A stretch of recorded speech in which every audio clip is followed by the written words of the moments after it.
Salam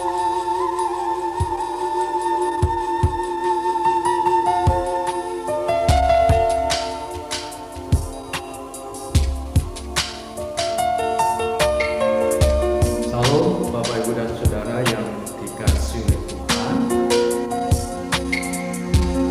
Jumpa kembali di Renungan Penguat Jiwa hari ini. Bagaimana kabar Anda hari ini? Dalam keadaan yang baik, sehat, tiada sakit apapun. Walaupun kita hidup di tengah pandemi ini, hidup berdampingan dengan virus, namun saya yakin bahwa Bapak Ibu dan Saudara dalam keadaan yang sehat dan tidak terpapar oleh virus itu. Nah, tentunya kita harus senantiasa menjaga protokol kesehatan. Renungan Penguat Jiwa hari ini saya mengambil satu judul, yaitu sabar, sikap supaya dapat bersatu. Kalau sebelumnya adalah berjudul tentang lemah lembut, sekarang saya mengambil judul sabar. Seperti halnya di dalam Efesus pasal 4, pasal yang kedua berkata demikian, hendaklah kamu selalu rendah hati, lemah lembut, dan sabar, tunjukkanlah kasihmu dalam hal saling membantu. Lemah lembut. Sekarang saya mengambil satu tema, yaitu sabar. Sabar, sikap supaya dapat bersatu. Nah, mari sebelumnya kita akan berdoa terlebih dahulu meminta pertolongan Tuhan. Mari kita akan berdoa. Segala puji dan syukur kami naikkan di hadirat-Mu Tuhan. Yang kami puji dan yang kami sembah yaitu Tuhan Yesus Kristus sebagai Tuhan dan Juru Selamat kami yang hidup. Terima kasih Bapa untuk hari ini, di mana kami, khususnya saya pribadi, boleh untuk menyampaikan sabda Tuhan di Renungan Penguat Jiwa pada hari ini. Dan biarlah melalui kebenaran firman Tuhan ini, yang mendengarkan anak-anak-Mu boleh terberkati oleh firman-Mu, sehingga firman-Mu ini menjadi pelita dalam kehidupan bagi anak-anak-Mu. Terima kasih Bapa, terima kasih Yesus. Bersabdalah, kami hanya menyerahkan di dalam tangan kuasa-Mu, yaitu Tuhan kami Yesus Kristus sebagai Tuhan dan Juru Selamat kami yang hidup. Terima kasih Tuhan. Amin. Saudara yang terkasih dalam nama Tuhan, seperti dikatakan di dalam kitab Amsal pasal 14 ayat yang ke-29, dikatakan demikian. Orang yang Nah, Bapak-Ibu dan Saudara yang dikasihi oleh Tuhan, seperti dikatakan di dalam kitab Amsal pasal 14 ayat yang ke-29, dikatakan demikian. Orang yang sabar besar pengertiannya, tetapi siapa cepat marah membesarkan kebodohannya. Nah, Saudara, dalam kitab Amsal ini, sabar itu sangatlah berharga dalam kehidupan manusia untuk menghindari perselisihan dan menertibkan perkara-perkara dunia dengan bijaksana. Kata sabar di sini memiliki dua pengertian. Pengertian yang pertama adalah tekun dalam menantikan sesuatu. Tekun dalam menantikan sesuatu. Dari bahasa Yunani mengungkapkan kesabaran dengan kata proskarterio. Saya ulangi lagi. Proskarterio. Artinya tetap hadir untuk menjaga atau tekun Dalam ungkapan ini sabar memiliki pengertian bahwa seseorang dituntut untuk tekun dalam menantikan apa yang sudah dijanjikan kepada dirinya. Nah, ketekunan boleh dikatakan ini berkenaan dengan mungkin kita sebagai orang yang bekerja di suatu instansi, atau mungkin dalam kehidupan kita menantikan sebuah pekerjaan yang kita nantikan sangat lama, tetapi kita menantikan dengan sabar. Nah, disinilah dikatakan sebagai tekun. Tekun dalam menantikan sesuatu. Tadi dikatakan sabar ada dua arti. Yang pertama adalah tekun. Tekun di sini adalah menantikan sesuatu yang kita harapkan dalam kehidupan kita. Mungkin kita menantikan sesuatu yang kita idam-idamkan. Kita menantikan sesuatu yang menjadi pergumulan dalam kehidupan kita. Kita sudah lama menantikan, bagi mereka yang belum mendapatkan jodoh, menantikan jodohnya. Bagi mereka yang belum mendapatkan pekerjaan, sudah berusaha melamar ke sana kemari, tetapi belum ada jawaban. Itulah ketekunan. Tekun dalam menantikan sesuatu yang menjadi pergumulan dalam kehidupan kita. Nah, apapun pengertiannya, sabar dalam arti kata tekun ini sungguh diperlukan. Sungguh diperlukan oleh kita sebagai orang-orang yang percaya kepada Yesus. Orang-orang yang sudah diselamatkan oleh karena darah Kristus. Kita perlu ada ketekunan. Tekun menantikan sesuatu. Menantikan sesuatu ini bukan berarti kita hanya diam duduk tanpa ada ekspresi apapun, tetapi tekun dalam menantikan sesuatu ini kita harus berusaha. Harus berusaha.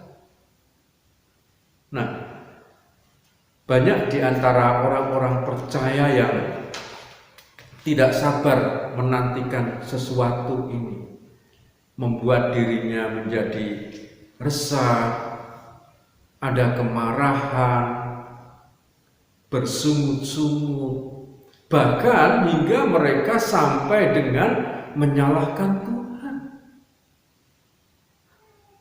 Mengapa Tuhan, saya sudah berdoa, saya aktif dalam pelayanan, saya sudah banyak memberikan yang terbaik bagi gereja, tetapi mengapa Tuhan kau membiarkan saya sampai seperti ini?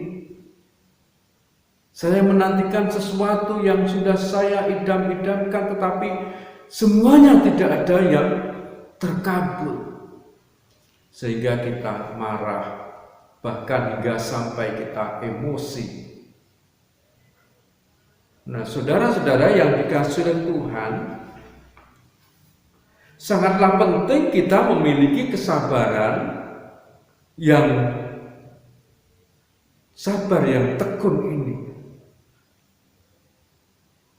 Kita perlu merenungkan dalam kehidupan kita. Apakah kita sudah memiliki sabar yang berarti tekun ini? Seperti ada tertulis di dalam firman Tuhan, bagaimanakah ketika Rasul Paulus memberikan nasihatnya kepada jemaat yang ada di Roma. Di dalam surat Roma pasal 5 ayat 3 dan ke-4 dikatakan demikian. Dan bukan hanya itu saja, kita malah bermegah juga dalam kesengsaraan kita, karena kita tahu bahwa kesengsaraan itu menimbulkan ketekunan, dan ketekunan menimbulkan tahan uji, dan tahan uji menimbulkan pengharapan. Sungguh luar biasa firman Tuhan di sini. Kita dituntut untuk bertekun. Karena ketekunan itu menimbulkan tahan uji. Dengan kita tahan uji, ada kesabaran dalam diri kita menantikan sesuatu yang pada akhirnya kita punya satu harapan yang pasti. Dan kita perlu menyerahkan semuanya itu hanya kepada Tuhan kita, Yesus Kristus. Saudara, kita perlu merenungkan hal ini. Kalau yang pertama tadi adalah tekun dalam menantikan sesuatu, arti dari sabar. Lalu yang kedua adalah penguasaan atau pengendalian diri kita. Ini sangat penting Bapak Ibu Saudara. Penguasaan atau pengendalian diri kita. Nah, dalam bahasa Ibrani yaitu ada kata erek, dan juga dalam bahasa Yunani makrotumia. Keduanya memiliki arti penguasaan atau pengekangan atau pengendalian diri dari hal-hal yang menimbulkan amarah. Saya ulangi lagi, penguasaan atau pengekangan atau pengendalian diri dari hal-hal yang menimbulkan amarah. Penguasaan atau pengendalian diri sangat penting dalam kehidupan kita. Dan ini lebih mengarah pada sikap hati manusia yang dituntut untuk melawan sikap dasar manusia yang lebih cenderung untuk marah, lebih cenderung untuk emosi, lebih cenderung untuk egois, putus asa, menggerutu, dan lain sebagainya. Pengendalian atau penguasaan diri sungguh diperlukan dalam hidup kekristenan. Tanpa adanya penguasaan diri atau pengendalian diri, mustahil orang yang percaya kepada Yesus dapat menjadi manusia baru yang sungguh dikehendaki Tuhan dalam hidup mereka sehari-hari. Karena kita adalah anak-anak Tuhan.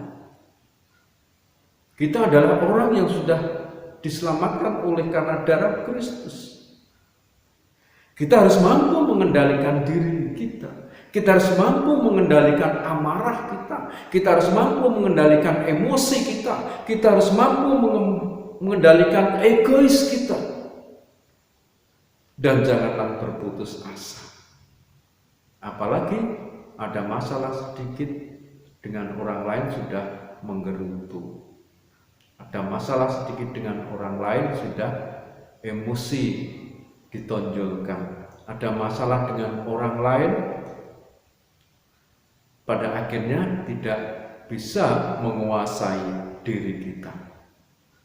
Saudara yang dikasihi Tuhan, dua hal ini yaitu penguasaan, yaitu tekun dalam menantikan sesuatu, dan penguasaan atau mengendalikan diri ini perlu direnungkan oleh anak-anak Tuhan. Sebagai orang yang percaya kepada Yesus, tentunya kita perlu untuk mengerti tentang hal itu, yaitu sabar. Nah, yang menjadi perenungan dalam hidup kita,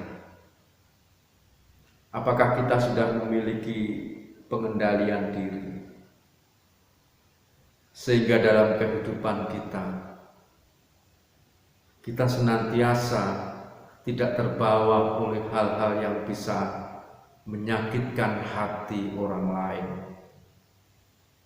Mengendalikan diri adalah hal yang sangat penting dalam kehidupan kita. Bagaimanakah kita bisa mengendalikan diri kita?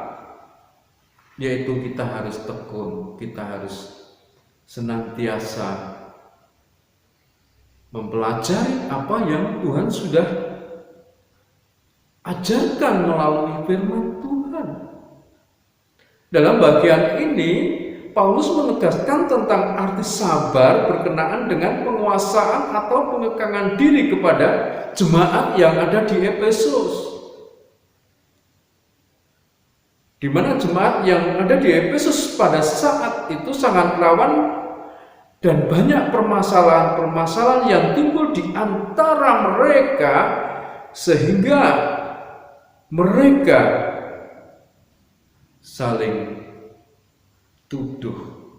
Ada sesuatu sedikit pun mereka emosi, yang pada akhirnya menyebabkan perpecahan yang terjadi di sana, yaitu jemaat yang ada di Efesus. Rasul Paulus memberikan firman Tuhan ini kepada Timotius yang melayani jemaat di Efesus pada saat itu. Dan oleh karena itu Paulus mengingatkan supaya mereka dapat mengendalikan diri terhadap peristiwa-peristiwa yang memicu perselisihan di antara satu dengan yang lainnya. Sebaliknya, untuk membangun tubuh Kristus di dalam dirinya, Paulus meminta kepada jemaat untuk menyikapi keadaan-keadaan yang tidak menguntungkan. Bahkan jika terjadi perselisihan atau peristiwa yang buruk sekalipun, jemaat diminta untuk tetap memiliki kesabaran dalam menghadapi semuanya itu. Kita patut mencontoh Tuhan Yesus. Tuhan Yesus adalah contoh yang sempurna dalam kesabaran. Tuhan Yesus adalah contoh dari semua kehidupan yang patut kita teladani. Saudara yang terkasih dalam nama Tuhan, sebagai orang yang percaya, kita wajib memiliki kesabaran, baik dalam hubungan dengan sesama ataupun dalam menghadapi segala peristiwa yang terjadi dalam hidup kita. Tetapi kenyataannya ada banyak orang yang percaya kepada Yesus, hidupnya lebih dikuasai oleh kemarahan. Sedikit-sedikit marah, sedikit-sedikit marah. Nah, saudara yang dikasih Tuhan, kita patut merenungkan diri kita sebagai orang yang sudah diselamatkan oleh darah Yesus. Kita harus mampu meneladani Yesus. Teladan Yesus adalah teladan yang sempurna, yang tidak dimiliki oleh siapapun, karena Yesus adalah Tuhan yang patut kita sembah dan yang patut kita puji. Nah, saudara yang dikasih oleh Tuhan, sebagai penutup, apakah pentingnya kesabaran bagi hidup? Bagi hidup siapa? Yaitu bagi hidup kita dalam membangun hubungan dengan sesama. Apa pentingnya dalam kehidupan kita?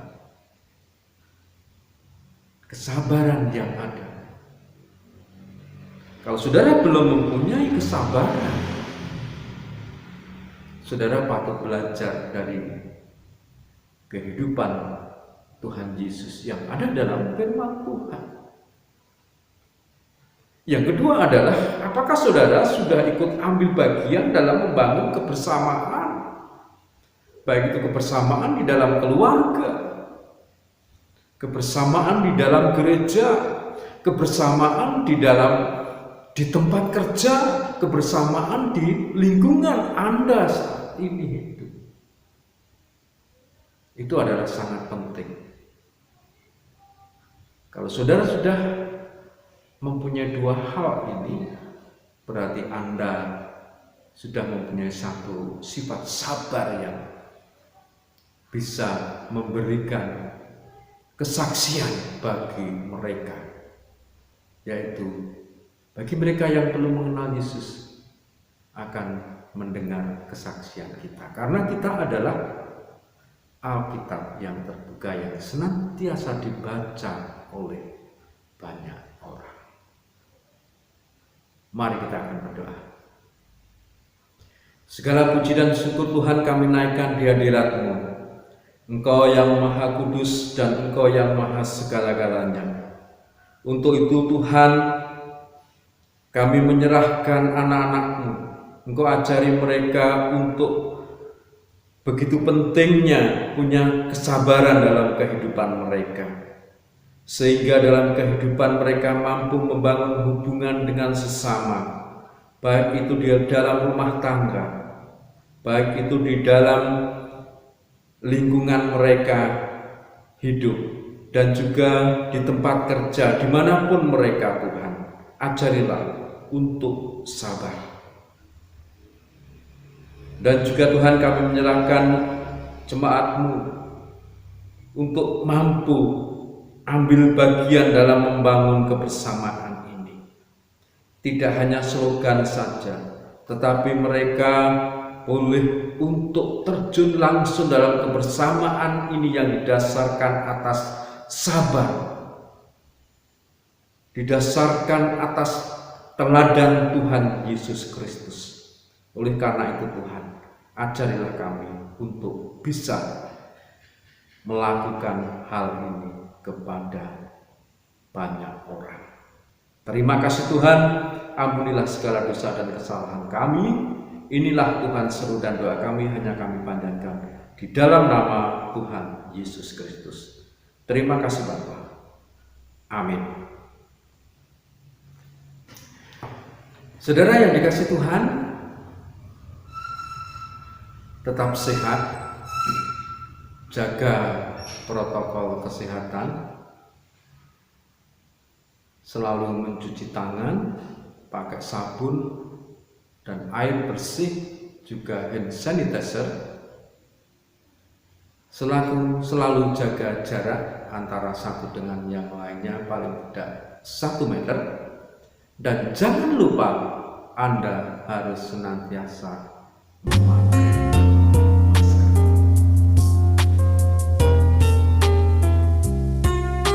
Dan pada akhirnya, salam sehat, Tuhan